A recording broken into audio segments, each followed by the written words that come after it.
the military that was headed by JTU Agironsi, he didn't need political powers to bring his boys to book. He didn't need political powers to call his boys to order. All he needed was the military command, which he already has.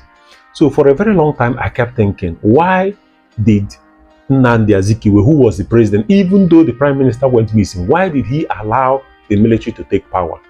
And then that was when I discovered that 2 years earlier, it happened in 66, that was the coup.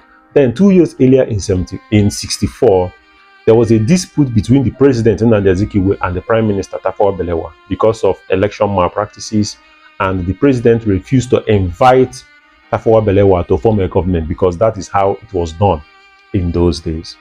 So there was this dispute, and according to the constitution, the president was the commander-in-chief of the armed forces, right?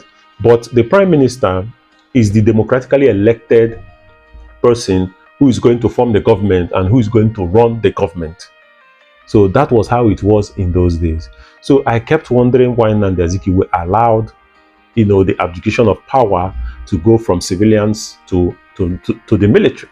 So I found out that in 64, after that happened, after the dispute happened between Nnamdi Azikiwe and Tafawa Balewa, the military began to ask questions. Particularly, it was Lieutenant Colonel Emeka Ojukwu. He began to ask questions in the event that there is a conflicting orders from the president and prime minister who they are going to follow. If you are following my page closely, you might see a post I made, a written text post that I made. I've explained that there. This is just a video to throw more light on that post, because what really happened was that after Emeka Ojukwu asked the questions that he asked, nobody knew the answer, and then the Attorney General at the time was consulted, and after he was consulted, a ruling was passed that in the event of a conflicting order between the president, who is the CNC, and the prime minister, the army should follow the orders of the prime minister. So 2 years later in 66, what happened.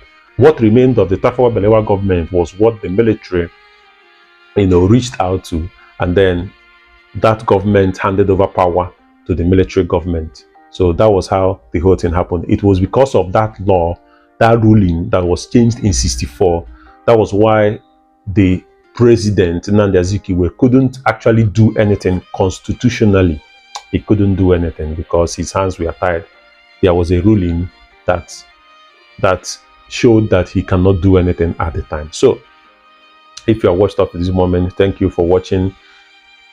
Follow me for more exciting videos like this. I will see you in the next one. Know your history.